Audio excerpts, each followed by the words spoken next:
Ladies and gentlemen, this is breaking news. In this video, I'm going to show you how after we emailed Politico notifying them of everything that's happening with the Economic Injury Disaster Loan Advance Program, Politico wrote a full feature article highlighting how top lawmakers are supporting S.4227 to mandate that the Small Business Administration disperse the full $10,000 Economic Injury Disaster Loan Advance to all legitimate small business applicants. And watch this video until the end, because I'm going to show you how one of these top lawmakers are actually calling for another provision that we also want in addition to the full disbursement of the $10,000 Economic Injury Disaster Loan Advance Program. That's why I say subscribe to this channel, because we aim to organize and do something, to perform actions to get this thing through, to stop at nothing until each and every one of you is funded with all the monetary ammunition you need to save this country's economy as the backbone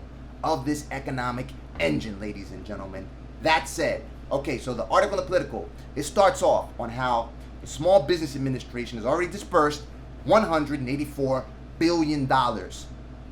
Congress appropriated $50 billion to the Small Business Administration for the Economic Injury Disaster Loan Program. So under that program, leveraging that $50 billion, the Small Business Administration can loan up to $367 billion, ladies and gentlemen. So they have $184 billion left to loan out through this program. We could just go with what my man Jason Mack is proposing. Go ahead and use that $184 billion. Take the $100 billion, take $100 billion from it, and appropriate that to block the Small Business Administration from capping EIDLs at 150 G's and disperse loans of up to $2 million for eligible applicants, and take the remaining $84 billion or $80 billion and the $4 billion, just the $84 billion, and appropriate that to block the Small Business Administration from capping economic injury disaster loan advances at $1,000 per employee or $50 per employee or a pepperoni slice per employee.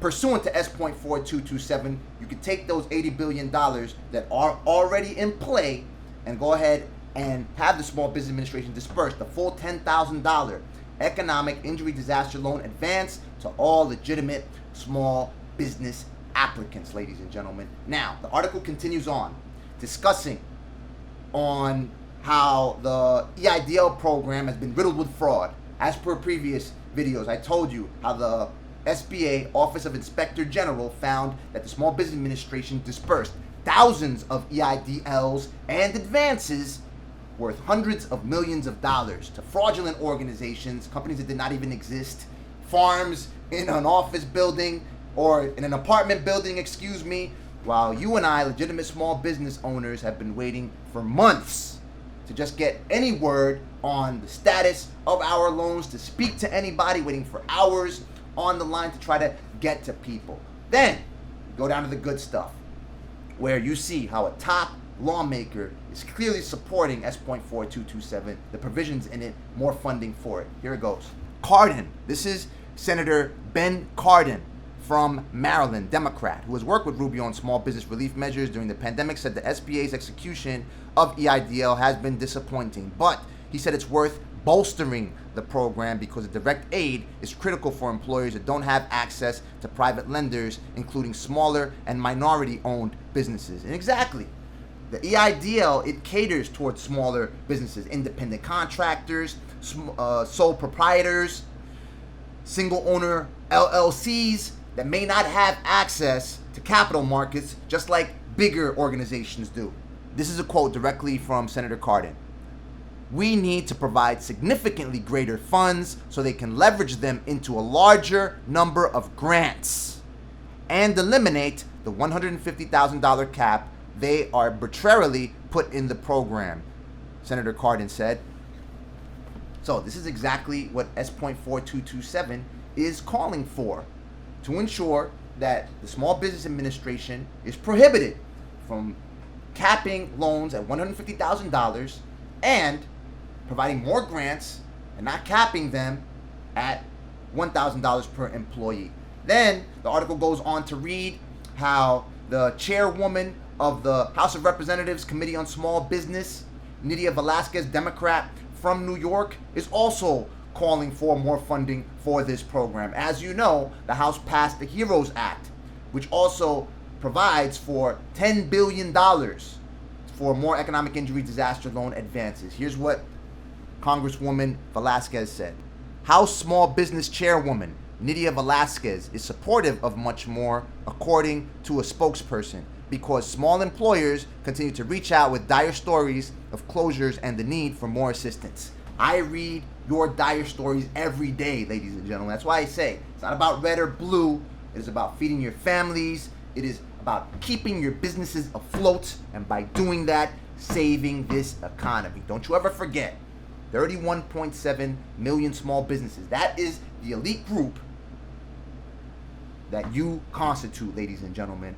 99.9% of businesses in the United States employing 60.6 million U.S. workers, 47.1% of all U.S. workers. Then the article goes on to quote Senator Marco Rubio from Florida.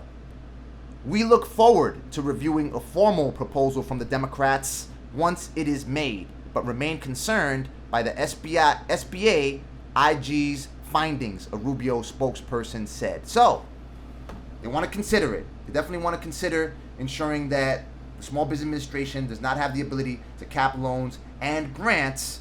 Nonetheless, I hope they don't try to hang on the SBA's findings, the IG's findings of fraudulent disbursements and try to state that the SBA simply does not have the logistics to be able to carry the disbursement of these grants to legitimate small businesses, because they already put out $500 million to RER and Quicken Loans, as you can clearly see. So they have the resources to get this through. Then the article goes on to read about another plan that Democrat Senator from Hawaii, Brian Schatz, and Democrat from Nevada, Cathering Cortez Masto, introduced. It is S.4167. It is calling for lowering the interest rates on economic injury disaster loans and more funding for the program. Then the article goes on to highlight our dearly beloved S.4227, ladies and gentlemen, the Ensuring Increased Disaster Loan for Small Businesses Act. And here's what it reads.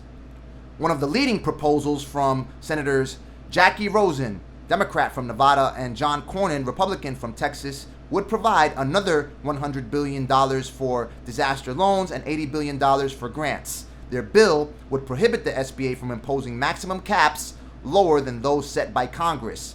Business owners who faced the $150,000 cap when they received EIDL loans would be able to apply to receive the difference. And just to answer the question that I mostly read in the comments section, yes, if you receive a grant for $2,000, $1,000 because you had one employee or you had two employees in this particular case, then yes, under S.4227, you would not have to apply for another economic injury disaster loan advance. Pursuant to S.4227, the Small Business Administration would have to pay you the difference. Of either $8,000 or $9,000, or if you receive $4,000, you would have to get the remaining amount of money to go ahead and receive the full $10,000 economic injury disaster loan advance as per, quote, congressional intent. It's not according to me. This is according to these top lawmakers. And now, just as I told you before, this is the cherry on top. This is why I told you to watch this thing into the end, because here is what one of these top lawmakers is also calling for, ladies and gentlemen, something that we're also aiming to achieve by advocating for this thing. Cardin, that's Senator Ben Cardin from Maryland, Democrat, ranking member of the U.S. Senate Committee on Small Business and Entrepreneurship, has called for similar measures and said he liked the legislation. Congress could also look at allowing the loans to be forgiven. Let me just repeat that. Congress could also look at allowing the loans to be forgiven. He, Senator Ben Cardin, ranking member of the U.S. Senate Committee on Small Business and Entrepreneurship, said, similar to the Paycheck Protection Program. There you have it, ladies and gentlemen. So they're not only supporting the disbursement of the full $10,000 economic injury disaster loan advance to all small business applicants, but forgiving the entire thing, forgiving the economic injury disaster loan.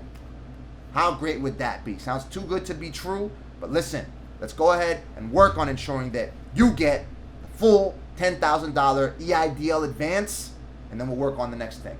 Okay? That said, what I want you to do is to go ahead and take the link to this article. I'm going to post it in the comment section below. I'll go ahead and pin the comment to the top.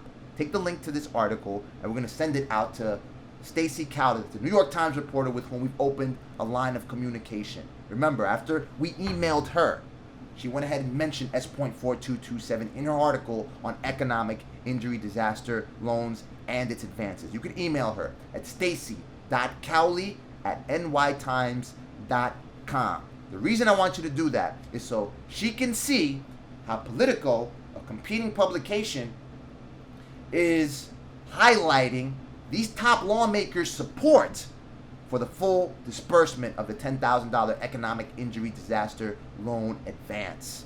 And perhaps she can go ahead and obtain more quotes from these top lawmakers and other lawmakers, perhaps some public officials and other organizations, small business organizations that have a strong interest in ensuring that S.4227 is ratified so its members can also receive the full $10,000 economic injury disaster loan advance, and go ahead and give this thing more coverage. Because as Senator Cardin said in this article, the administration has not given the EIDL program as much attention as the Paycheck Protection Program, which is why we are encountering all these issues with the program, ladies and gentlemen. So we have to aim to get it as much attention, as much publicity, as much news coverage as possible.